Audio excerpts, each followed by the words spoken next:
This is the Sunday Business Page on KDKA TV.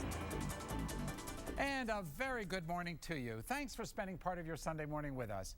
It wasn't exactly a stellar Christmas shopping season, and then things became even worse for several large retailers when it was discovered that hackers had stolen and compromised their customers' credit and debit card data. Target admitted that 40 million debit and credit card accounts, including debit card PIN numbers, credit card numbers, and the code on the magnetic strip on the back of those cards, had been stolen. It happened during a credit breach that took place between the end of November and December 15th. The number of people affected, including stolen phone numbers, names, email, and mailing addresses, has now been estimated at 70 million.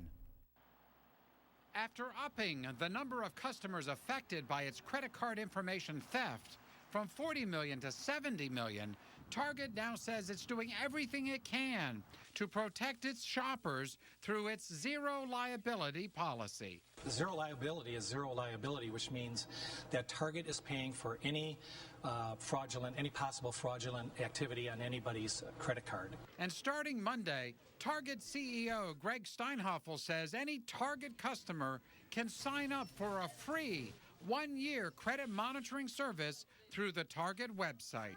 And consumers do have to be very careful.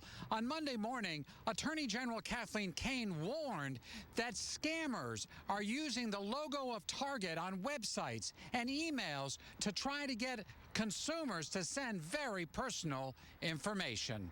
Kane says she and other state attorney generals have urged Target to do everything it can to protect customers. The warning comes as Neiman Marcus confirmed it too had its credit card information breached.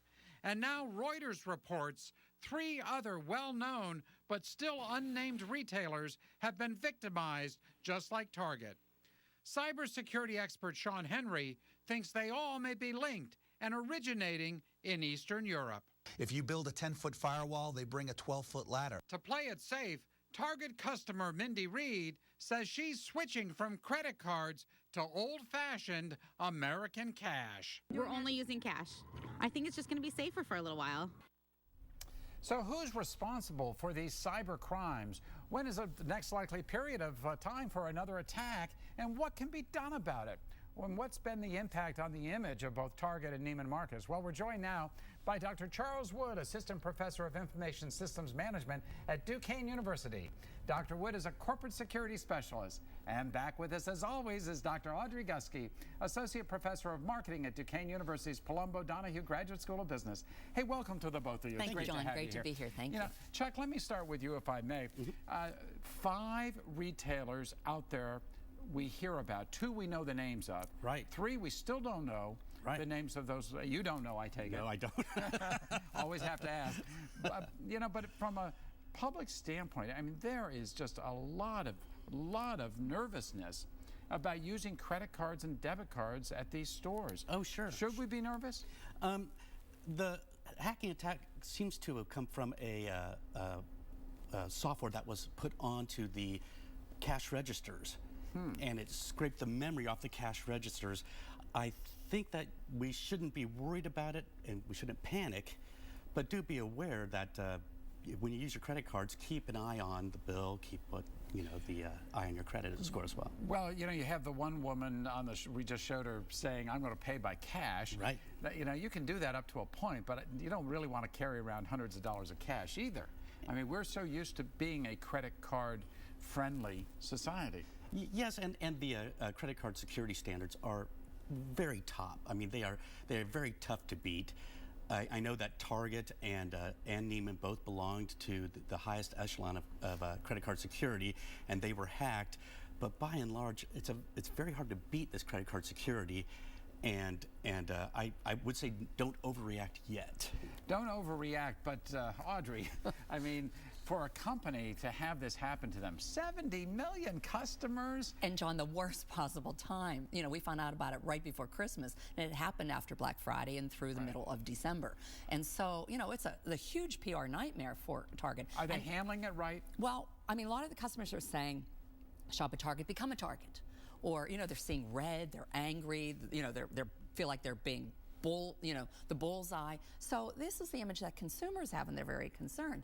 Are they handling it well, Target? Well, they're offering additional security. Right. The beautiful part, what they did, very clever marketing strategy. A couple days before Christmas, that weekend, which is we all know is the busiest shopping day of the year, they offer 10% discounts across the board on everything. So a lot of people just, they grab their cash, or even they realized that at that point Target had secured everything and they were shopping. And so we're not quite sure how sales went over the holidays, but they're thinking it went up a point or two, which isn't as good as they would have expected, probably 4 or 5, but at least they didn't totally lose the whole season.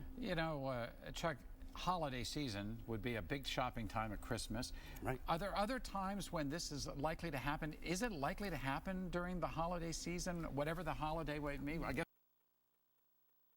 It could be that the hackers pick the best time where companies might show an unwillingness to come forward, and therefore they hack the information and get it for longer because the companies don't want to come forward. Now, Target did a really good job coming forward very quickly, but we're still waiting on these other 3 retailers. I talked to the Attorney General's office this past week, and one of their attorneys told me, they can't sit on this information for too long, or they run the risk of violating Pennsylvania law, and I assume other state laws.